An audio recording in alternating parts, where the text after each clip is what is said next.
যে সেই যুদ্ধাপরাধীদের কেউ কেউ এখন ওপেন ভাবে জনসম্মুখেও বলে বেড়াচ্ছে যে 54 বছরের প্রতিশোধ নেওয়ার সুযোগ এসেছে, সময় এসেছে।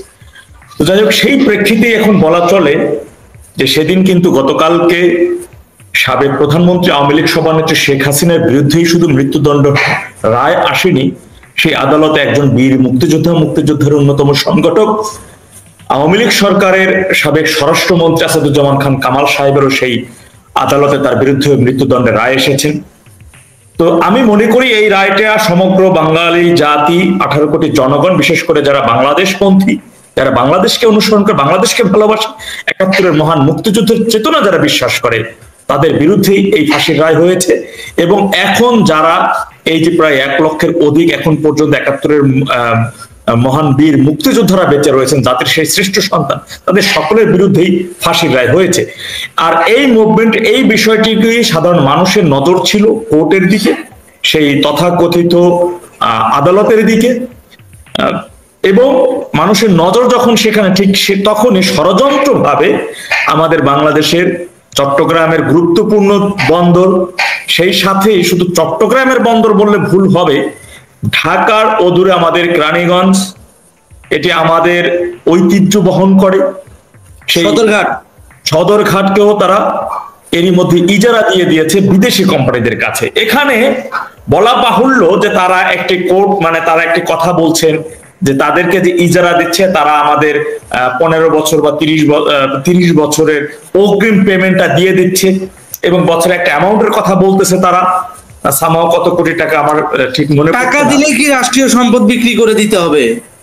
সেখানে যে এখানে শুধু একটা টাকার কথা বলা হচ্ছে যে এই টাকাটা তারা দিবে, এবং কিছু হুজুগে বাঙালি তাদের সাথে যারা আসলে এটা হচ্ছে কি সাব্বির ভাই, আমি আমার বলাটা হয়তো একটু কড়কড় বা ইয়া হয়ে যেতে পারে, যে মানুষের জিনগত, আপনার রক্ত যদি ভালো মানুষের রক্ত প্রবাহিত হয় একজনের শরীরে, মানে পিতা যদি ভালো হয়, তাহলে সন্তানের মধ্যেও তার ভিতরে সেই রক্ত কথা বলে, বীর্য কথা বলে, জেনেটিক কথা বলে, সেই বিষয়টা। তো এখন হচ্ছে এই সকল দেশদ্রোহীদের বাচ্চারা যারা হচ্ছে, আপনারা যদি স্বাধীনতার আজকে 54 বছর, রাজাকারের যে সকল বাচ্চাগুলো আছে সেই বাচ্চাদের বাচ্চা হয়েছে, অর্থাৎ নাতিপতি হয়েছে, সেই সকল নাতি এখন সংখ্যাটা একটু বিরল। আর এই জায়গাটা থেকে স্বাধীনতা নেতৃত্ব দানকারী দল তারা বিগত দিনে যতদিন ক্ষমতা ছিল তারা এই জায়গাটা হাত দেয় নাই, কখনো হাত দেয় নাই। এই কারণে কিছু সুশীল বীজরা বলেছিল যে তারা তো আর মুক্তিযুদ্ধের সময় 71-এ তারা জন্মই হয় নাই, সেই তার দাদাদের অপকর্মে তারা কেন দোষী হবে। সেই সকল সুশীল গণেরা এখন কি বলবে যে এই যে তাদের নাতি নাতকুন এখন বলে যে আজকে যে বন্দরটি দিয়ে দেওয়া হয়েছে বিদেশিদের হাতে, ভালো হয়েছে, আমাদের অর্থনৈতিক চাকা ভালো ঘুরবে, ওখানে চাঁদাবাজি হয়, কেউ চুরি করে। আসলে আমি কি বলবো, যে ওরা যে এটা বলে যে এখানে যে চাঁদাবাজিটা হতো, চুরিটা হতো, এখন আর সেটা হবে না, এই টাকাটা পুরোটা বিদেশি কোম্পানিরা ভাড়া নিয়েছে, তারা আমাদেরকে পে করে দিচ্ছে।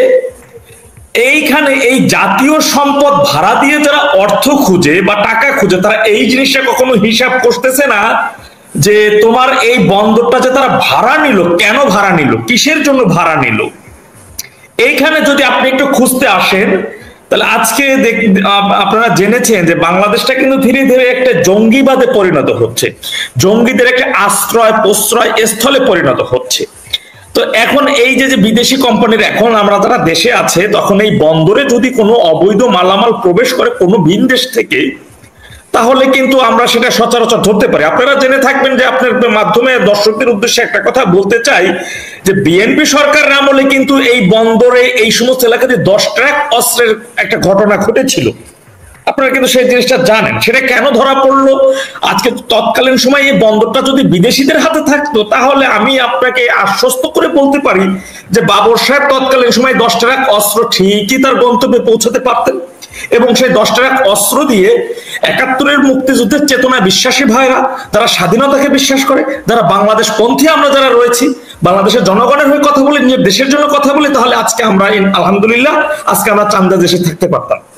ইভেন এই যে এখন বিদেশি কোম্পানিদের হাতে, আপনি আমাকে কিভাবে আশ্বস্ত করবেন বা আমি কিভাবে বিশ্বাস করব যে এই বন্দর দিয়ে বিদেশিরা, বিশেষ করে আমাদের পশ্চিম পাকিস্তানকে যখন তারা বলে যে তারা আমাদের ঐতিহাসিক বন্ধু রাষ্ট্র, আমাদের ঐতিহাসিক ক্লোজ রাষ্ট্র, যখন এটা আজকে স্বরাষ্ট্র উপদেষ্টা, যখন ক্যাঙ্গারু স্বরাষ্ট্র উপদেষ্টা এই কার্টুন, সে যখন এই কথাটা বলে তখন কিন্তু বুঝতে ভাবতে অবাক অবাক হওয়ার মতো কিছু থাকে না। সাম্প্রতিক সময় আপনি দেখেছেন যে একজন জঙ্গি লস্করি তাইয়েবা, হ্যাঁ লস্করি তাইয়েবা পাকিস্তানের এই জঙ্গি নেতা, তিনি বলেছেন বাংলাদেশ যদি আমাদের দিকে 1 পা আগায় তাহলে আমরা তাদের দিকে 2 পা আগাবো। তথা ওনাকে পাকিস্তানের ডিজেল হুজুর নামে চিনে। এটা কিন্তু আমাদের দেওয়া নাম না, এটা কিন্তু পাকিস্তানের ওই যে গোয়েন্দা সংস্থা, পাকিস্তানের আইন শৃঙ্খলা বাহিনী, ইমরান খানের সরকার যখন ছিল তখন এই লোককে ডিজেল হুজুর বলা হয়েছে এই কারণে, কারণ উনি ডিজেল দিয়ে তৎকালীন সময় পেট্রোল বোমা বানিয়ে বেশ ব্যাপক পাকিস্তানে ব্যাপক নাম কামাইছে। তো এই সমস্ত ব্যক্তির বাংলাদেশে আতিথেয়তা দেওয়া হয়, বাংলাদেশে রাখা হয়।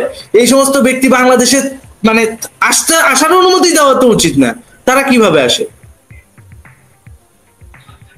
এখন সেটা তো আছে।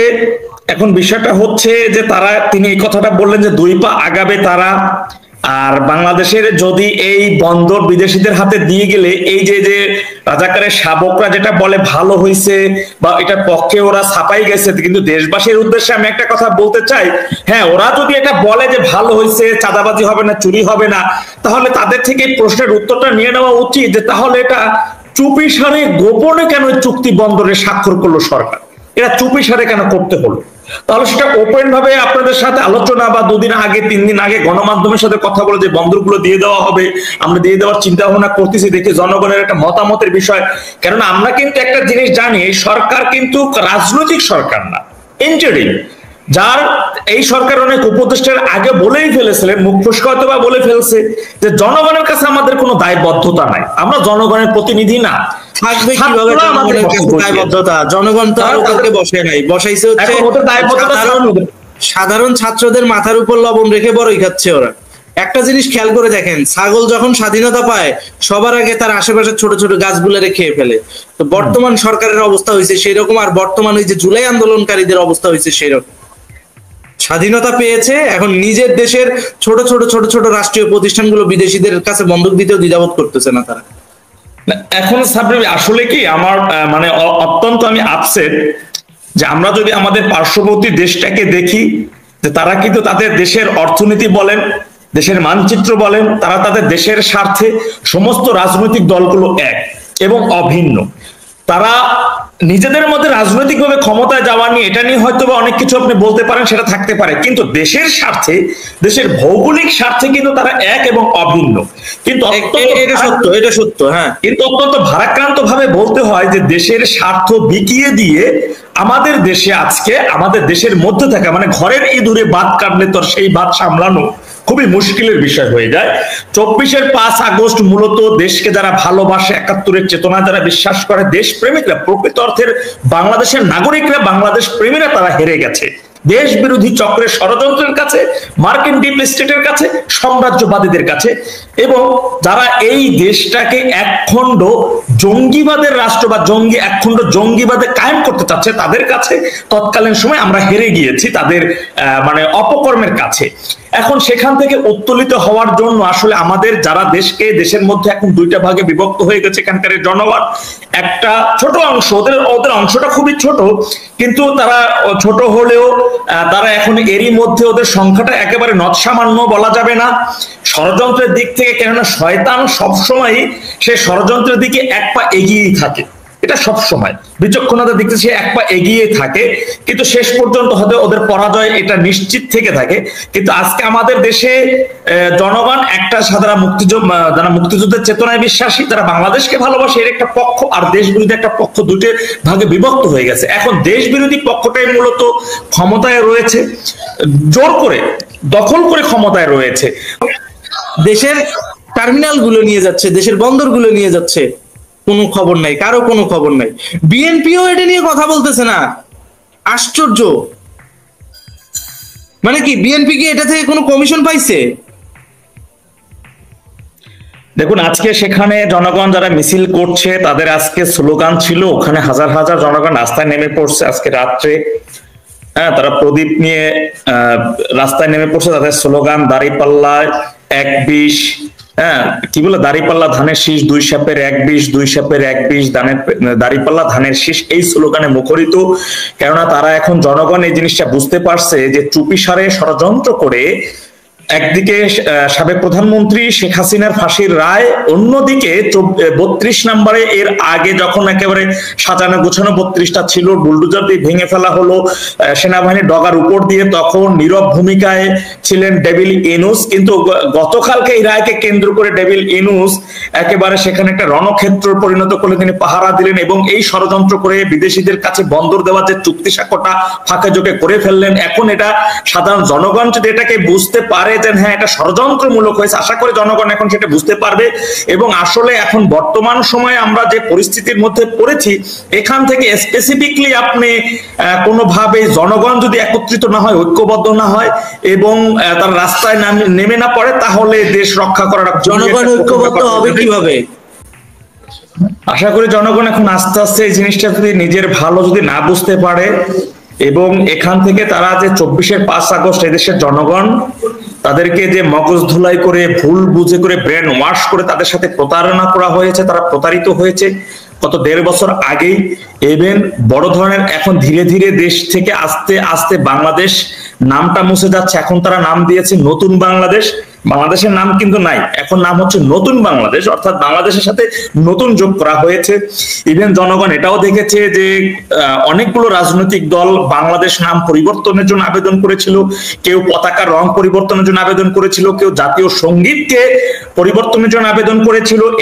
এই সংক্রান্ত বিষয়গুলো যদি জনগণ আশা করি ধীরে ধীরে সেটা বুঝতে পারতেছে বলেই আজকে চট্টগ্রামে হাজার হাজার সাধারণ মানুষ রাস্তায় নেমে পড়ছে, তারা এই প্রতিবাদে মিছিল করছে। কিন্তু আমি মনে করি এগুলো জাস্ট মিডিয়ার কন্টেন্ট হচ্ছে, এটাতে ফলপ্রসূ সমাধান এখনো আসতেছে না। কারণ আমার কাছে যেটা সন্দেহ লাগে, বিএনপি এবং 32 দল মিলে একটা জোট, তারা এটা নিয়ে এখনো পর্যন্ত কোনো কথা বলতেছে না। শুধু আওয়ামী লীগ কথা বলতেছে, কিছু সাধারণ শ্রমজীবী মানুষ কথা বলতেছে, কিছু বামপন্থী দল কথা বলতেছে, এর বাইরে কেউ কথা বলতেছে না। তার মানে কি বোঝা যায়? বিএনপির কি বাংলাদেশের এই বন্দরগুলো বিদেশিদের হাতে দেওয়ার ক্ষেত্রে মনু সমর্থন আছে? কিংবা ওই 32টা দল যারা কিনা পাকিস্তানপন্থী রাজনীতি করে, যারা কিনা আমেরিকাপন্থী রাজনীতি করে, তারাও কি পশ্চিমা গোষ্ঠীর হাতে এই বন্দরগুলো চলে যাওয়াতে খুশি? আপনার কি মনে হয়? দেখুন, ইতিহাস যেটা বলে বিএনপি সবসময় সাম্রাজ্যবাদী পন্থী রাজনীতি করে, পাকিস্তানপন্থী রাজনীতি করে। আপনি যদি একটু ইতিহাসে যদি ঘুরে যায়, যে প্রেসিডেন্ট যখন জিয়াউর রহমান প্রেসিডেন্ট হন, তার সরকারের প্রধানমন্ত্রী ছিলেন শাহ মুয়াজ্জেম। তিনি একজন একেবারে প্রথম শ্রেণীর একজন ভয়ঙ্কর লেভেলের রাজাকার ছিলেন এবং রাজাকারদের নেতা ছিলেন, রাজাকারদেরও রাজাকার ছিলেন। ইভেন তিনি সর্বপ্রথম স্বাধীনতা বিরোধীদের পাসপোর্ট দেন তাদের, এবং তার ওয়াইফ পরবর্তী সময় যখন বেগম খালেদা জিয়া আসেন, তখন তিনি স্বাধীনতা বিরোধীদের গাড়িতে পতাকা দেন, মন্ত্রী বানান। সুতরাং আমি তাদের রাজনীতি, তারা যতই বলুক না কেন, 71-এর মুক্তিযুদ্ধে বিশ্বাসী দল, মুক্তিযুদ্ধের দল, তারা তাদের প্রতিষ্ঠিত 77 সালে এই দল বিশ্বাসী, মুক্তিযুদ্ধের বিরোধীতেও বিশ্বাসী, তারা সুবিধাবাদী। এবং এই কারণে আশা করি জনগণ এখন এই জিনিসটা কিভাবে নিবে বা জনগণ কতটা সোচ্চার হবে বিষয়টা, সেটা সময়ের সাপেক্ষ ব্যাপার এবং সেটা আশা করি জনগণ মাধ্যমে সেটা বুঝতে পারবে। এখন যদি আসেন মিডিয়ার কথা, আমি আপনার কাছে প্রশ্ন করি যে ঢাকায় বা বাংলাদেশে এই মুহূর্তে বস্ত্রনিষ্ঠ সাংবাদিকতা বা সাংবাদিকতার যে সংজ্ঞাটা আমি যতটুকু জানি, ইভেন এই সাংবাদিকতা আসলে মানে দর্পণ, সমাজের দর্পণ বলা হয়, আয়না বলা হয়। আপনার কাছে কয়টা মিডিয়াকে এখন বলা হয় যে মিডিয়াগুলো বজ্রনিষ্ঠ সংবাদ পরিবেশন করতেছে এবং স্বাধীনতার পক্ষে, বাংলাদেশের পক্ষে যে গণমাধ্যমের যে ভূমিকাগুলো থাকার কথা? বাংলাদেশের অধিকাংশ মিডিয়া কন্টেন্ট ব্যবসায়ী, আপনার আমার মতো ইউটিউব কন্টেন্ট ব্যবসায়ীদের থেকেও নিকৃষ্ট ওরা এখন। আমি কেন বলতেছেন যে কন্টেন্ট ব্যবসায়ী ভাই, আমাদেরকে ওই কাতারে রাখলেন না? ওই কাতারে আপনি, আমি, আমরা সবাই, আমরা কেউ এই দায় এড়াতে পারি না। কারণ একটা দেশের ক্ষতি হলে ভুক্তভোগী সবাই। আমি যে কন্টেন্ট ক্রিয়েটার, আপনি যে কন্টেন্ট ক্রিয়েটার, এখন ওই বাংলাদেশের ন্যাশনাল মিডিয়াও সেই কন্টেন্ট ক্রিয়েটার। কারণ তারা কিন্তু স্বেচ্ছায় কোনো নিউজ আর এখন করছে না, কিংবা সমাজের দর্পণ যেটা বললেন, আয়না যেটা বললেন, সমাজকে দেখে যে কোনো একটা মেসেজ দেওয়া বা অ্যানালাইসিস করে কিছু বলা, সেটা বলতেছে না। তারাও কিন্তু এখন কন্টেন্ট ক্রিয়েটারদেরই ফলো করে। কারণ কি? সে কন্টেন্ট ব্যবসায়ী কন্টেন্ট ব্যবসা করবে, তার এতগুলো স্টাফ চালাইতে হয়, তার অজুহাত এটা। কিন্তু তারা যে সমাজের একটা মেজরিটি মানুষকে ফোকাসড ভাবে নিয়ন্ত্রণ করতেছে, এই জিনিসটা তারা বুঝতেও চায় না কিংবা বোঝার চেষ্টাও করে না। কালকে হঠাৎ করে পুলিশের এত দরদ উঠলায় উঠলো 32 নম্বরে জুলাই যোদ্ধাদের পেটাচ্ছে, আর জুলাই যোদ্ধারাও ঘন ঘন আন্দোলন করে মাইর খাচ্ছে পিঠ পাছায়া। তখনও পর্যন্ত আমরা বুঝি নাই যে গতকালকেই ওই ইয়াটা হয়েছে, মানে চুক্তিটা হয়েছে। গতকালকেই চুক্তি করে বাংলাদেশের বন্দরগুলোরে বিদেশিদের হাতে দিয়ে দেওয়া হয়েছে। গতকালকে ওই সময় পর্যন্ত বোঝা যায় নাই। তো সারা দেশ বাংলাদেশের মানুষ চিন্তা করছে কি শেখ হাসিনার ফাঁসি হচ্ছে, ওরে বাপরে শেখ হাসিনার বাড়ি ভাঙতে গেছে, এগুলো নিয়ে ব্যস্ত। তলে তলে ইউনুস কি করলো, বন্দরগুলো দিয়ে দিল বিদেশি ডেনমার্কের একটা প্রতিষ্ঠান তার কাছে লিজ। কেন কালকে ওই দিনই দিতে হবে কেন? ও যাতে করে বিষয়টা সামনে না আসে, ফোকাসড না হয়। এই বিষয়গুলো বললে আপনি আমি দেশদ্রোহী, ঠিক আছে? আর আমাদের মিডিয়াগুলো তো আছেই, তারা তো এখন বলতে গেলে বলা লাগে তারা হচ্ছে এখন এমন পর্যায়ে চলে গেছে, তারা এখন হচ্ছে মুরগি মার্কা নিউজ করে। এখন এটা হচ্ছে ওপেন যে আপনি যদি 71 নিয়ে কথা বলেন, আপনি যদি মুক্তিযোদ্ধার কোনো প্রজন্ম হয়ে থাকে, যদি রাতেও হয়ে থাকেন, তাহলে হচ্ছে স্পেসিফিকলি বর্তমানে যে শিশু একটা উপদেষ্টা আছে আসিফ মাহমুদ সজীব ভুইয়া, ও তো 5 তারিখের পরে ও তো বলেই ফেলেছিল যে বাংলাদেশ স্পেসিফিকলি স্বাধীনতা অর্জন করেছে, যে মূল যে স্বাধীনতা সেটা হয়েছিল 1947 সালে। একটা হ্যাঁ মানে এটা সে আসল যে স্বাধীনতা সেটা 47 সালে হয়েছিল, 71 সালে সে কথা বলে না। অর্থাৎ তার এই কথা দ্বারা ইঙ্গিত পাওয়া যায় যে স্বাধীনতা হয়েছিল 47 সালে। 71 সালে যেটা হয়েছিল এটা একটা গ্যাঞ্জাম। সুতরাং এই গ্যাঞ্জামটা যারা করেছিল, পূর্ব পাকিস্তানের যে সকল লোকেরা যারা করেছিল, তারা অবশ্যই দেশদ্রোহী। সেটাই তো আসে হিসাবটা। আর এটা তোরা পুঙ্খানুপুঙ্খ এখন পর্যন্ত সেটা প্রমাণ করে দিয়েছে যে এখন এখানে বসে কেউ এই দেশ নিয়ে কথা বললে, বাংলাদেশ নিয়ে কথা বললে, তাহলে সে দেশদ্রোহী অবশ্যই। কারণ বাংলাদেশ বলতে তো কোনো দেশ নাই, এটা হচ্ছে পূর্ব পাকিস্তান। আর 71-এ যারা যেটা করেছিল তারা দেশদ্রোহী ছিল। তারা এটা মনে হয় বাঙালি এটারে পূর্ব পাকিস্তান হিসেবে বেশি দিন টলারেট করবে? আপনার এটা মনে হয়? কখনোই করবে না। বাঙালি জাতি বঙ্গবন্ধুর এক ডাকে 7.5 কোটি মানুষ একত্রিত হয়েছিল। আর আগামীতে ইনশাআল্লাহ স্বাধীন বাংলাদেশ ছিল, এটা স্বাধীন বাংলাদেশ থাকবে। কোনো বাপের ক্ষমতা নাই এটারে পাকিস্তান বানায়। হয়তো সাময়িক অসুবিধায় আছি, তার মানে এই নয় যে এই দেশটারে পাকিস্তানের হাতে তুলে দেবো। ওই দিন ভুলা যান, 7.5 কোটি মানুষ গুনে গুনে জান দিবে এই দেশের স্বাধীনতা রক্ষা করার জন্য। এটা মাথায় রেখে এই দেশ কখনো পাকিস্তান হতে পারবে না। এখন যে কোনো মূল্যে হোক দেশের সাধারণ মানুষকে দেশ রক্ষার জন্য দেশের মানচিত্র, দেশের ভৌগোলিক, দেশের অবস্থান, দেশের এই টার্মিনালগুলো, বন্দরগুলো রক্ষার জন্য তাদেরকে ঐক্যবদ্ধভাবে সোচ্চার হতে হবে, রাজপথে নেমে আসতে হবে। তা নাহলে কোনোভাবেই আজকে চুক্তি হয়েছে, কালকে চুক্তি অনুযায়ী তারা দখল নিতে আসবে এবং তারা সেখানে চলে আসবে। সুতরাং এখন কিভাবে এখান থেকে এই বন্দরগুলো রক্ষা করা যায়, সেজন্য আমি মনে করি দেশের 68,000 গ্রামে যত মানুষগুলো আছে তাদের সকলের আন্দোলনরত চট্টগ্রামবাসীর পাশে দাঁড়ানো উচিত, চট্টগ্রাম পাশে থাকা উচিত। বিশেষ করে ঢাকার জনগণ যারা রয়েছে, কেরানীগঞ্জ, পুরান ঢাকার জনগণ যারা রয়েছে, তাদেরও সকলে স্ব জায়গা থেকে আমাদের এই কেরানীগঞ্জের অর্থাৎ আমাদের এই বন্দরটাকে রক্ষা করা উচিত, সদরঘাটকে রক্ষা করা উচিত বিদেশিদের হাত থেকে। যে কোনো মূল্যে হোক না কেন, যে সকল রাজনৈতিক দলগুলো আজকে ক্ষমতার লোভী, ক্ষমতার জন্য তাদের মুখের সামনে একটি কলা মূলা ঝুলিয়ে রেখেছে ডেভিল ইউনুস, এবং তাদের ক্ষমতার স্বাদ নেওয়ার জন্য তারা আজকে দেশের মানচিত্র ক্ষুণ্ণ হচ্ছে। দেশের আজকে কোনো ধরনের কোনো আলোচনা ছাড়া একের পর এক বন্দর স্থান বিদেশিদের সাথে চুক্তি করে দেওয়া, যেটা ইন্টারিম সরকার কখনোই পারে না। এটি জনগণের সরকার হলে একটা কথা ছিল, একটা বিষয় ছিল, তাও সমস্ত রাজনৈতিক দলের সাথে আলোচনা করে। কিন্তু সেখানে ইন্টারিম কিভাবে এইগুলো করে, এই সকল অপকর্মের কোনো কিছু জবাব তারা নিচ্ছে না। আপনি আরেকটা জিনিস একটু বলে রাখি, আগামী ডিসেম্বরের মধ্যে জাতিসংঘ থেকে এটা এরই মধ্যে ঘোষণা দিয়ে দিয়েছে যে দেশের 5 কোটি মানুষ খাদ্য সংকটে ভুগবে, 1 কোটির অধিক শিশু পুষ্টিহীনতায় ভুগবে। এই বিষয়গুলো নিয়েও কোনো রাজনৈতিক দলের কোনো মাথা ব্যথা নেই। আমরা আপনি দেখেন না, যেমন জাতীয়বাদী যা ভাবির পোলা শারজিজ মলম বঙ্গবন্ধুর যে রচনা লেখছে, আপনি কোনোদিন বলছেন এরকম রচনা আমি শুনি নাই আপনার মুখে, আমিও বলি নাই। এখন তারা বঙ্গবন্ধুর ফাঁসি, বঙ্গবন্ধুর কন্যার ফাঁসি চায়, বঙ্গবন্ধুর চিহ্ন মুছতে চায়, 32 নম্বর ভ্যানিশ করে দিতে চায়। 32 নম্বর ধানমন্ডি এটা হচ্ছে একটা, এটা একটা প্রতীক, একটা চিহ্ন, এটা একটা বাড়ি না, এখন এটা একটা আস্থা। জি ধন্যবাদ। আপনার এই ভাতিজারা কালকে বলছে নিরাপত্তা উপদেষ্টা ভারতে যাচ্ছেন, উনি যাতে শেখ হাসিনাকে সাথে করে নিয়ে আসেন, নিয়ে এসে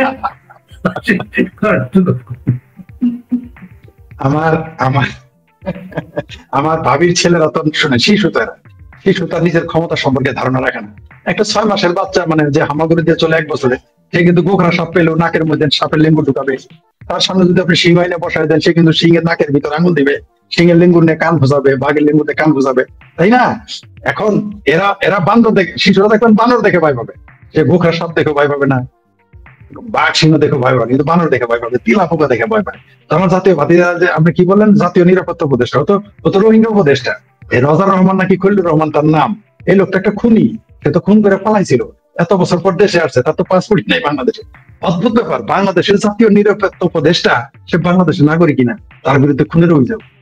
অদ্ভুত ব্যাপার, সে পালিয়ে গেছিল একসময়, এবং যখন পালিয়ে যান তখন কিন্তু সে ভীষণ ক্ষমতাধর দেখতেছিলেন। উনি কবে আসলেন? এই সমস্ত লোকগুলো মানে ইউটুলুগুলো কই থেকে যে আসছে, কেউ আসছে ডেনমার্ক থেকে, কেউ আসছে নেদারল্যান্ড থেকে, কেউ আসে ফ্রান্স থেকে, কেউ আসে আমেরিকা থেকে, কেউ আসে কানাডা থেকে, কেউ আসে বেলজিয়াম থেকে, আমি বুঝি না বাংলাদেশটা কি কোন মতো মাল হয়ে গেছে। পাবলিক কিন্তু শটাবে ফুটবলের মতো শটাবে। এই বিষয়গুলো চিন্তা করেন, এই বিষয়ে এত আলাপ হয়, এত সম্মানিত বিচারকরা বসা হাইকোর্ট সুপ্রিম কোর্টে, এত সুমোটো করতেন আগে তারা, কেউ সুমোটো কোনোদিন করতে শুনলাম না এইসব বিষয়গুলো নিয়ে। সব বিদেশি নাগরিকরা দেশে লাগছে। হ্যাঁ, আপনি একটা জিনিস খেয়াল করেন, আমি বলেছি তো যে ডক্টর ইউনূসের ক্ষমতায় অপদেষ্টা হয়, আমি তো উপদেষ্টা বলি না, অপদেষ্টা।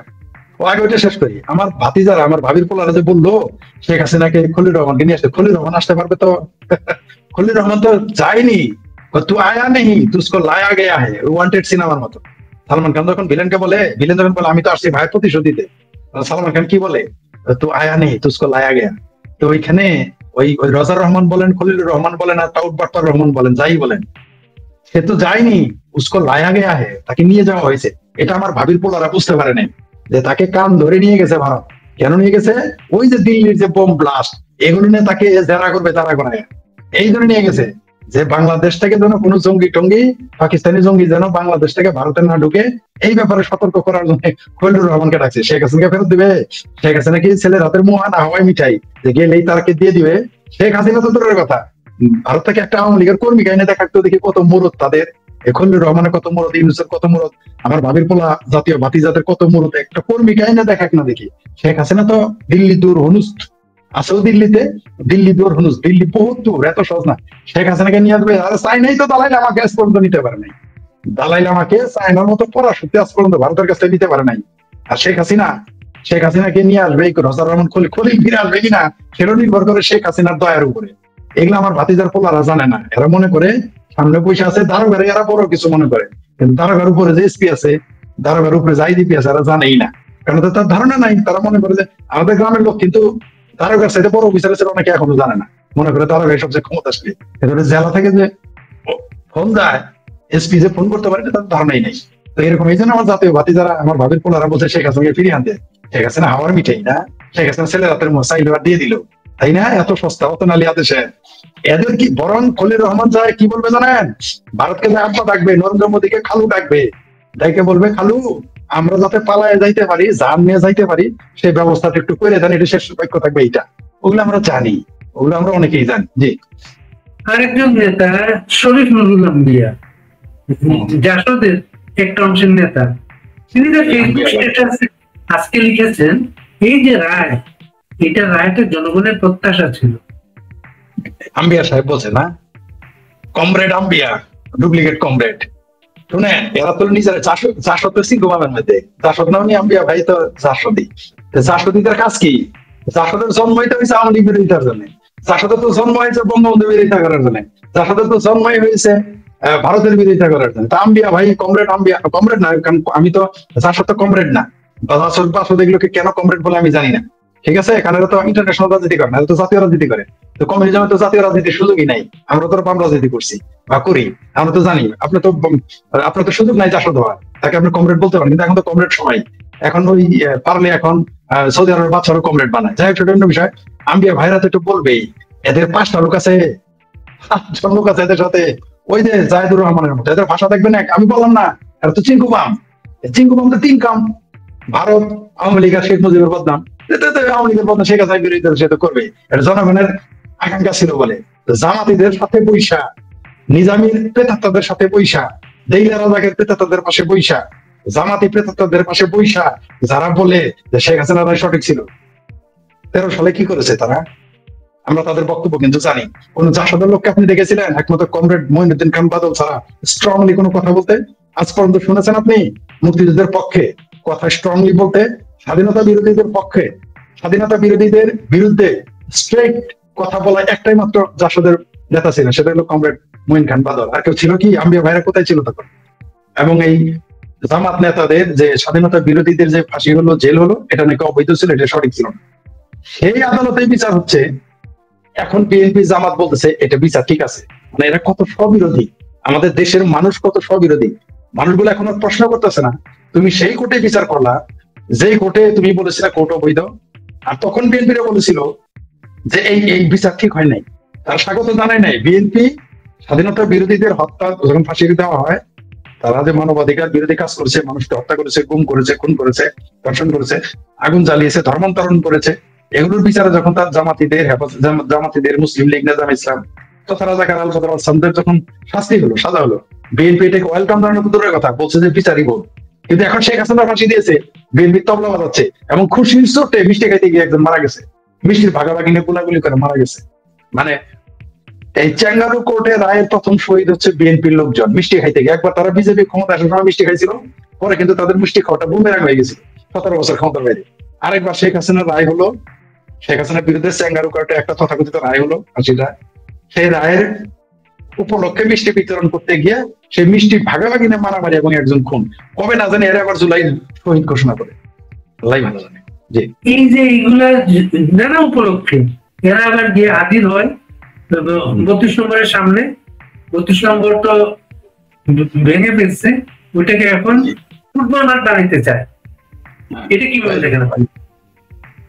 32 নাম্বার এরা ফুটবল মাঠ বানাইতে চায়। জনগণ এখন তো জামালপুরের ভাষায় বলতে হয়, আপনি জান আবার বলবেন জামালপুরে প্রমোট করি। জামালপুরের ভাষায় যদি বলি যে যারা বলতেছে যে 32 নম্বরকে ফুটবল মাঠ বানাবে, জনগণ কিন্তু এদের ফুটবলের মতো শটাবে, ফুটবলের মতো এদেরকে শটাবে যারা 32 নম্বর ফুটবল মাঠ বানাইতে দেয়। ফুটবল কেন খেলবে? ফুটবল খেলাই তো হারাম। এরা যাবে, এরা ফুটবল খেলাই তো হারাম, এরা যাই কেন? এরা তো বিশ্বাস করে ফুটবল খেলা হারাম, এরা ফুটবল মাঠ বানাবে কেন? ওয়াজের মঞ্চ বানায়, ওয়াজ আছে না, তফসির মাহফিল কোরআন, তফসিরে মওদুদ, এখানে এরা তো এখন শুনেন, এখন তো আগে এই যে ওয়াজ নসিহত হচ্ছে, আপনি কি জানেন যে শীতকালে এখন বাংলাদেশে যে ওয়াজ হচ্ছে, ওয়াজের কিন্তু জোশ কমে গেছে। কারণ আগে তফসিরে শেখ হাসিনা, তফসিরে আওয়ামী লীগ, তফসিরে ভারত, এগুলো তো এখন আর করা যাবে না, কারণ ক্ষমতায় কেন? তারাই ঘুরে ফিরে তো তারাই ক্ষমতায়, নামে বেনামে। এখন ওয়াজের কিন্তু স্পিরিট কমে গেছে, ওয়াজের স্পিডও কমে গেছে, স্পিড দুটোই কমে গেছে, সাউন্ডও কমে গেছে। এমনকি তারা যে টাকা পেত না ভাগা, সেগুলো কমে গেছে। যাদেরকে 1 বছর আগে কন্ট্যাক্ট করতে পারা যেত না, ডাবল টাকা দিত, এখন তাদের চুক্তি বাতিল করতেছে। এবং যারা মনে করেন 50,000 দিত, তারা এখন বলতেছে 25,000 দিবে। যারা 1 লাখ বলেছিল, তারা বলে এখন 50,000 দিবে। যারা বলতো 50,000, তারা এখন বলে 20,000 দিবে। মানে আওয়ামী লীগ না থাকলে যে কি হয় তা কিন্তু আমরা ওয়াজের মাহফিলেও দেখতে পারতেছি। আপনি দেখেন এখন মসজিদ গুলো কিন্তু আর আগের মতো গরম নাই, ঠান্ডা ঠান্ডা ভাব। আপনি বিশ্বাস করে আপনি ফোন করে খোঁজ নিতে পারেন যে আমার কথাটা সঠিক কিনা। অবশ্যই আপনি জানেন, কিন্তু যারা মানতে চান না তাদের বলবো একটু খোঁজ নিয়ে জানায়েন। এখন কিন্তু উত্তরায় মসজিদ গরম হয় না, একদিন গরম হয়েছিল যেদিন উত্তরায় জামাতের নেতার একটা উকিল নোটিশ নাকি কি চিঠি ছিঁড়ে ফেলেছিল। জামাতের সমালোচনা মসজিদে করার কারণে জামাতেরা তার নামে নোটিশ দিয়েছে। সেই হুজুর আবার ওই একটাই আমরা গরম পাইছি। অদ্ভুত ব্যাপার দেখেন, আপনি আওয়ামী লীগকে নিয়ে সমালোচনা করবেন, নো প্রবলেম। বিএনপি কে নিয়ে মসজিদের সমালোচনা করবেন, নো প্রবলেম। তখন ইসলাম ক্ষেত্রে যায় না, ইসলাম অবমাননা হয় না, আপনার রাজনৈতিক মানে কোন শিষ্টাচার বহির্ভূত কিছু হয় না। কিন্তু যেই নামে জামাতের সমালোচনা করছেন, তখনই সেটা ইসলাম ক্ষেত্রে, গণতন্ত্র ক্ষেত্রে, রাজনীতি ক্ষেত্রে। মানে অদ্ভুত একটা ব্যাপার। যারা 32 নম্বর ভেঙে, যারা মনে করতেছে যে 32 নম্বর ভেঙে ফুটবল মাঠ বানাবে, তারা জানেই না যে বাংলাদেশের জনগণ তাদের নিয়ে ফুটবল খেলবে। তাদের নিয়ে মানে তাদের নিয়ে খেলবে না, তাদেরকে ফুটবল বানিয়ে ফেলবে। 32 নম্বর হচ্ছে বাংলাদেশের একটি অনুভূতির নাম। ওই যে সৈয়দ আশরাফ বলছিলাম না যে আওয়ামী লীগ হচ্ছে বাংলাদেশের জনগণের অনুভূতির নাম, আওয়ামী লীগের অনুভূতি, আওয়ামী লীগ একটা দল না, অনুভূতির নাম। আসলে 32 নাম্বারটা হচ্ছে একটা অনুভূতির নাম। ওই নামের সাথে বঙ্গবন্ধুর শব্দ জড়িত, শেখ মুজিব জড়িত আছে। ওই ঘরের সাথে, ওই বাড়ির সাথে, ওই নাম্বারের সাথে বাংলাদেশের সৃষ্টির ইতিহাস জড়িত আছে। বাংলাদেশের আতুর ঘর বলা হয়। কেউ আধুনিক ভাবে সেটা বলে যে বাংলাদেশের পোস্ট কোড হচ্ছে 32 নাম্বার। আপনি সেটাকে নিয়ে ফুটবল খেলবেন, বাংলাদেশের জনগণ বসে থাকবে? এত সহজ। জামালপুরের ভাষায় আবার বলি, অত নালি আদেশের না। পাবলিক শটায় উল্টা তাদেরই ফুটবল বানাই ফেলবে, খুব শীঘ্রই দেখতে পারবেন।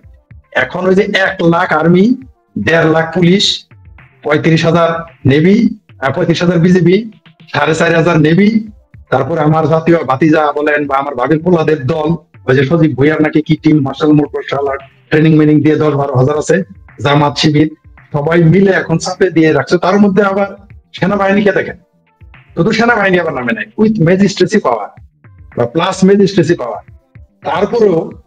তারপরেও আওয়ামী লীগকে দেখে তারা ভয় পায়। তো সুতরাং বুঝতে পারছেন যে আর্মি যখন ব্যারাকে ফিরে যাবে তখন এদেরকে প্যারাক সিনে গজা লম্বা লম্বা তার না, ওই প্যারাকে এদের গাঁথবে বাংলাদেশের জনগণ। আমি তা চাই না এটা ঘটুক, কারণ মানবিক মানুষ, আমি যে কোনো প্রকার সন্ত্রাসী হিংস্রতার বিরুদ্ধে, কিন্তু জনগণ এদের প্যারাকের ভিতরে গাঁথবে।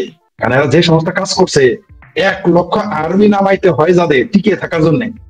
ডক্টর আসলে আর্মি নামানো হয়েছে তো বিএনপি, জামাত, হেফাজত এবং ইউনিট সরকারকে টিকিয়ে রাখার জন্য, তাছাড়া তো আর না। আচ্ছা আপনি একটা জিনিস বলেন, বাংলাদেশে বিএনপি গণতান্ত্রিক রাজনীতি করে, জামাত দাবি করে তারা গণতান্ত্রিক রাজনীতি করে, এতদিন যাবত ম্যাজিস্ট্রেসি পাওয়ার একটা টু শব্দটি করতে দেখেছেন? এভাবে রাজনীতি হয় একটা দেশে? এই দেশটা যে চলতেছে জোর যার মুল্লুকটা, একদিকে তারা মাঠে নামে এসে সিভিল মব সন্ত্রাস করতেছে, আরেকদিকে আর্মির ম্যাজিস্ট্রেসি পাওয়ার। আর্মি বাইরে ব্যারাকে ফিরে চলে গেলে মব গায়েব হয়ে যাবে এমনি, কারণ যদি আগুনই না থাকে ধোঁয়া থাকবে না। তো যখন আগুন আর ধোঁয়া থাকবে না, তখন তো ওই যে যারা ফুটবল মাঠ বানাইতে চায় 32 নম্বর জনগণ, মানে মুক্তিযুদ্ধের পক্ষের জনগণ, তারা এই সমস্ত লোকদের ফুটবলের মতো শট হবে, এটা আপনি নিশ্চিত থাকেন। জি ভাই, একটা ব্যাপার দেখেন, 32 নম্বর যখন ভাঙলো তারা, কালকের যে পুলিশ আর্মি সেই ভূমিকাটা সেদিন ছিল না। সেই ভূমিকাটা কালকে কেন এটা হলো, এই দিনই তারা চুপচাপ চিটাগাঙে কোর্ট দিয়ে দিল। জি, এই তো মজার জিনিস, এটাই তো আসল নাটক। তাদের তো আসল উদ্দেশ্য ফাঁসি রায় দেওয়া না, ফাঁসি রায় দেওয়ার কথা ছিল 13 তারিখ। একদিকে 13 তারিখে লকডাউন হয়ে গেল, আওয়ামী লীগের সবচেয়ে সফল বিরোধী দল হিসেবে আওয়ামী লীগ সবচেয়ে সফল একটি কর্মসূচি বাস্তবায়ন করতে পেরেছে 13 তারিখে লকডাউন, যেটা আমরা বলি হাউজি খেলতাম না, আনলাকি বাটলাকি করসাম 1 and 3 13। তো এটা ওই দিন ইউনিসের জন্য, জামাত হেফাজতের জন্য আনলাকি ডে, আওয়ামী লীগের জন্য 13 দিন লাকি ডে, আওয়ামী লীগ এবং মুক্তিযুদ্ধের পক্ষে। তাই তারা ডেটটা চেঞ্জ করে দিয়ে 17 তারিখ দিয়েছে, কারণ এই দিনই তারা বাংলাদেশকে কিস্তিতে বিদেশিদের হাতে তুলে দিচ্ছে। বিদেশি বললে ভুল হবে, যারা এখন ক্ষমতায় আছে তাদের প্রভু রাষ্ট্রগুলোকে কিস্তিতে দিয়ে দিচ্ছে। কারণ ইউনিসেফ তো কিস্তি নেওয়ার অভ্যাস। তিনি একজন নোবেল লরিয়েট, অর্থাৎ পৃথিবীর সবচেয়ে বেশি শক্তিমান ব্যক্তি তিনি, একই সাথে সর্বোচ্চ পুরস্কার পেয়েছেন, কারণ সম্মানের ধরা হয় নোবেল প্রাইজ। যদিও এখন এই ডক্টর ইউনুস প্রমাণ করে দিয়েছেন নোবেল প্রাইজ এখন সম্মানের নয়। আমার মনে হয় ইদানিং এটা আপনাকে দিল, আপনি বলবেন না ভাই এটা ইউনুস প্রাইজ, আমি এটা নিবো না। পৃথিবীর বহু মানুষ এখন বলবে না আমি নোবেল প্রাইজ নিবো না, সবাই আমাকে ইউনুস বলে ডাকবে। আমার ধারণা কেউ এখন নোবেল প্রাইজ নিতে চাইবে না, এবং নোবেল প্রাইজকে একেবারে খাটো করে ফেলেছে। এত বড় একটি নোবেল প্রাইজ পাওয়ার পরে দেশের প্রধানমন্ত্রী তার আদম ব্যাপারে লাইসেন্স করতে হয়, তো সেই লোকটা তো দেশ বিক্রি করবে ভাই। আমরা একটা ইতরকে, একটা ছোট লোককে, একটা অসভ্য, একটা মানে ডাবল কাবিলিওয়ালা যে মানুষের রক্ত চুষে নেয়, সেই মানুষটাকে আপনি ক্ষমতায় বসিয়েছেন, সে তো দেশ বিক্রি করবেই। তার চেয়ে বড় কথা তিনি তো দেশেরই নাগরিক না, তার চেয়ে বড় কথা তার 2টা শ্বশুর বাড়ি, একটাও বাংলাদেশে না, তার চেয়ে বড় কথা তার কোনো সন্তান বাংলাদেশের নাগরিক না। এই লোকটা তো কেবল বন্ধ দেওয়া শুরু করছে, আরো কত কিছু দেখবেন কয়েকদিন পরে বাংলাদেশের মানুষের কিডনি বিক্রি না করে বিক্রি করলে, লিভার, গুর্দা, চোখ এগুলো বিক্রি না করলে, সে তো বন্ধ দিবে। বন্ধ তো তার কাছে ছোট ব্যাপার, সে তো দেশকে ওন করে না। তবে তিনি যে চুক্তিটা 17 তারিখে করেছেন, আর যে তথাকথিত চ্যাঙ্গারু কোর্টে রায় দিয়েছেন, বাংলাদেশের জনগণ দুইটাকে প্রত্যাখ্যান করেছে। ওই রায়কেও তারা ওইখানে পেশাবো করবে না। আর যে চুক্তিটা করেছে সেই চুক্তি বাংলাদেশের মানুষ আগুন জ্বালিয়ে দিবে। বাংলাদেশের জনগণ এখনো অনেক মানুষ মুক্তিযুদ্ধের পক্ষে। আওয়ামী লীগকে তাড়িয়ে দিয়ে যদি তারা মনে করে দেশটা দখলে নিয়েছি, তাহলে তারা ভুল করবে। বাংলাদেশ আওয়ামী লীগ কোথায় নাই সেটাই তারা জানে না, কোথায় আছে আমি সেটা বলবো না। আগে আমাকে বলেন যে কোন গলিতে আওয়ামী লীগ নাই বা মুক্তিযুদ্ধের পক্ষের মানুষ নাই। তাই তারা যে চুক্তিটা ওই দিন করেছে, নাটকটা করেছে, দেখেন মানুষ শুধু আলোচনা করতেছে শেখ হাসিনা রায় আর ইউনুসকে নিয়ে, কিন্তু কি করলো, ওই যে বাংলা প্রবাদ শাক দিয়ে তিনি মাছ ঢেকে রেখেছেন। কিন্তু মানুষ তো আস্তে আস্তে জেনে যাবে। আবার তার ওই যে গেলমান বয় আছে না, আশিক নাকি ফাশিক চৌধুরী কি যেন নাম, আমার নাম মনে থাকে না, ডক্টর ইউনুসের গেলমান, সে আবার কি বলছে যে চুক্তি আমাদের গোপন রাখতে হবে, বলা যাবে না। তুমি শেখ হাসিনা ফাঁসির রায়, তথাকথিত চ্যাঙ্গারু কোর্টের রায় তুমি টিভিতে দেখাইতে পারো, আর কি কি চুক্তি করছো বাংলাদেশের জনগণকে তুমি দেখাবে না। ইউনুসের বাপের দেশ, আশিক চৌধুরীর মায়ের ভাতারের দেশ, এটা বাংলাদেশ আমার দেশ, আপনার দেশ, সকলের দেশ। তুমি চুক্তি করবা, কারে বন্ধ দিবে, তুমি আমাকে পড়তে দিবে না। তোমার ওই চুক্তি আলা, তোমরা যারা আসছো উঠাইয়া বলি সরাই বন্ধ করে ফেলে দেবো আমরা। জি, এই চুক্তিটাকে বাংলাদেশের মিডিয়া, আন্তর্জাতিক মিডিয়া নানাভাবে আনছে। বাংলাদেশের মিডিয়া যেমন প্রথম আলোতে জাহিদুর রহমান লিখছেন, মানে সেক্ষেত্রে রাজনৈতিক মৃত্যু ঘটেছে, এই রায়ের মাধ্যমে। কে বলেছে? জাহিদুর রহমান, ওই যে মান্না ভাইয়ের পেতি পাঠা যাকে আমি বলি, সেটাই তো না? পেতি পাঠা, তাকে আমি পেতি পাঠা বলি। এই ভদ্রলোক কি জানেন, মানে আওয়ামী লীগ বিরোধী, মুক্তি বিরোধী, ভারত, মানে এখানে একটা মারাত্মক জিনিস। সে কিন্তু আবার জামাত বিরোধী, দেখবেন জামাতের বিরুদ্ধে কথা বলে। অদ্ভুত লোক সে, মানে তাকে আপনি কোট করতে পারবেন না কোনোভাবেই। সে জামাত বিরোধী ঠিক আছে, কিন্তু তার আওয়ামী লীগ বিরোধিতা করতে হবে, শেখ হাসিনার বিরোধিতা করতে হবে। মানে সে হলো ট্রেন, গাধার ঘোড়ার জন্মে হইলো খচ্চর। সে হলো খচ্চর টাইপ রাজনীতিবিদ। সে যে কি, সে গাধার বাচ্চা না ঘোড়ার বাচ্চা বলতে পারবে না, সে হলো খচ্চর। আপনি তাকে প্রশ্ন করেন, তিনি বললো যে সে এই রায়ের মধ্যে শেখ হাসিনা রাজনৈতিক মৃত্যু করেছে। 5টা লোক আছে নাকি জাহিদের আমার বাড়ির কাজের শ্রেণীর ডাকে যত লোক আসবে, জাহিদের বাপের ডাকে বাংলাদেশে ততগুলো লোক লাম্বে। আমি কাজের মেয়ের কথা বললাম, আমাদের বাড়ির কাজের মেয়ে আছে, ঠিক আছে? সে ডাক দিলে যত লোক আসবো। জাহিদ পেতি পাঠা, জাহিদুর রহমান নাকি নাম, ডাক্তার না ডক্টর, আই ডোন্ট নো। তিনি আবার লম্বা লম্বা কথা বলেন। কয়টা লোক আছে তার? তিনি যে রাজনৈতিক দল করেন, সেই দলের লোকের নাম জানে কেউ? মান্না ভাই ছাড়া। সে যে মান্না ভাইয়ের দলটা করে, এটি তো কেউ জানে না। নাগরিক ঐক্য নামে কেউ কাউকে চিনে, মান্না ভাই হিসেবে চিনি। মান্না ভাই যে কেন স্টুপিডটাকে রাখছে, কেন যে স্টুপিডটাকে তার দলে একটা পদ দিয়ে রাখছে, আমি বুঝতে পারলাম না। এর কাজ হলো চিঙ্কু বামদের 3 কাম: আওয়ামী লীগ, ভারত এবং মুজিবের বদনাম। এই 3টা কাজ করতে হবে। আপনি দেখেন তো মিলে কিনা, দেখেন মিলে কিনা। আরে ভাই, আপনাকে এবং আপনার দর্শকদের বলতেছি, আবার বলি, এটা আমি আবিষ্কার করেছি, এটা আমি দীর্ঘদিন আবিষ্কার করেছি, এটা এখন বলি না, আগে থেকেও বলি। চিঙ্কু বামের 3 কাম: আওয়ামী লীগ, ভারত আর শেখ মুজিবের বদনাম। আপনি দেখেন তো মিলে কিনা। এরা তো এগুলো করবে, এদের কোনো কাজ নাই তো, এদের কোনো কাজই নেই। জাহিদুরকে বাংলাদেশে সে একটা কাউন্সিলর, সে তো জানানো হারাই ফেলবে মেম্বার হইতে গেলে। এই লোক আবার নেতা বনে গেছে, টকশো করে, ভালো কথা। তিনি তার পেশাগত যে বিষয় বলতেছি না, তিনি যে পেশায় আছেন, তার যে পেশা, সেখানে তিনি সফল। রাজনীতিবিদ হিসেবে তার 5 পয়সার দাম এই দেশে নাই, তার এই বক্তব্যের কোনো ভ্যালুই নাই। একটা গলিতে যত লোক আছে, আওয়ামী লীগের একটা গলি, পথ বলি নাই, পথ তো অনেক বড়, গলি অজপাড়া গায়ে বা ঢাকা শহরের একটা গলি, অজপাড়া গায়ে ইউনিয়নের একটা গলিতে, পথ না গলিতে যত লোক আছে, জাহিদুর রহমানের দলে তত লোক আছে নাকি সারা বাংলাদেশে? তো তার কথা বলতেছে শেখ হাসিনার কি বললেন শব্দটা, কি বলেছে সে? রাজনৈতিক মৃত্যু। শেখ হাসিনার রাজনৈতিক মৃত্যু ঘটলো না শেখ হাসিনার পুনর্জন্ম ঘটলো, সেটা টাইম বলে দেবে। আমি আপনাকে বলি, আমি বারবার বলি যে বঙ্গবন্ধু শেখ মুজিবুর রহমান জীবিত বঙ্গবন্ধুর সাথে মৃত শেখ মুজিব অনেক শক্তিশালী। তার জন্য তো আপনাকে এখনো 1 লক্ষ আর্মি আপনাকে মাঠে নামাইতে হয় উইথ ম্যাজিস্ট্রেসি পাওয়ার। প্রধানমন্ত্রী শেখ হাসিনার চাইতে হিজরত করা শেখ হাসিনা কত শক্তিশালী আপনি বুঝতেছেন না? জাহিদুর রহমান সাহেব, আমি জাহিদুর রহমান, আমি মান্না ভাইয়ের প্রতিবাদ আপনি শুনেন, আমি তাকে উদ্দেশ্য করে বলছি। মিস্টার মান্না ভাই, ক্ষমতাচ্যুত আওয়ামী লীগ, তারপর পপুলারিটি বেড়েছে। আওয়ামী লীগ ক্ষমতা থেকে যাওয়ার পরে সেটাই বলতেছি যে হিজরত করা শেখ হাসিনা, প্রধানমন্ত্রী শেখ হাসিনার চাই শক্তিশালী। আপনি দেখতে পাচ্ছেন না? আরো 5 লক্ষ আনসার, 1.5 লক্ষ পুলিশ, 1 লক্ষ army with magistracy power, 35,000 BGB, 4,500 navy, আরো আমার ভাতিজাদের বাহিনী, আমার ভাবি পোলাদের বাহিনী, জামাত, শিবির, বিএনপি সব মাঠে নামতে হয় শেখ হাসিনাকে ঠেকাইতে। আর জাহিদুর রহমান বলে শেখ হাসিনার রাজনৈতিক মৃত্যু ঘটে। শেখ হাসিনার রাজনৈতিক মৃত্যু ঘটে নাই। এই রায়ের মাধ্যমে শেখ হাসিনা রাজনৈতিক পুনর্জীবন পেয়েছে, এটা পুনর্জন্ম পেয়েছে, পুনর্জীবন পেয়েছে। এটা জাহিদুর রহমান, ওই যে বললাম, এদের তো কোনো কাজ নাই, এদের কোনো কাজই নাই। চিঙ্কু বামদের 3 কাম: সে সারাদিন চিঙ্কু বামদের সাথে থাকে, কিন্তু নিজে কিন্তু রাইট ডান দিকে, কিন্তু থাকে সারাদিন চিঙ্কু বামদের সাথে। চিঙ্কু বামদের ভাষা কপি করে এগুলো বলে, এই কাজই সে করার কোনো কাজ নাই। আমি আবারও বলি, জাহিদুর রহমান সাহেব জানেই না যে শেখ হাসিনার পুনর্জন্ম ঘটছে, শেখ হাসিনার রাজনীতির পুনর্জন্ম ঘটছে এবং আরো ভয়ঙ্কর রূপে তিনি ফিরবেন। আমি আপনাকে বলি, আপনার চ্যানেলের মাধ্যমে আরো কয়েক জায়গায় বলেছি, বাংলাদেশে শেখ হাসিনার প্রত্যাবর্তন ঘটবে, অবশ্যই ঘটবে। এবং সেই প্রত্যাবর্তন ঘটবে যেদিন, পৃথিবীর ইতিহাস হয়ে যাবে।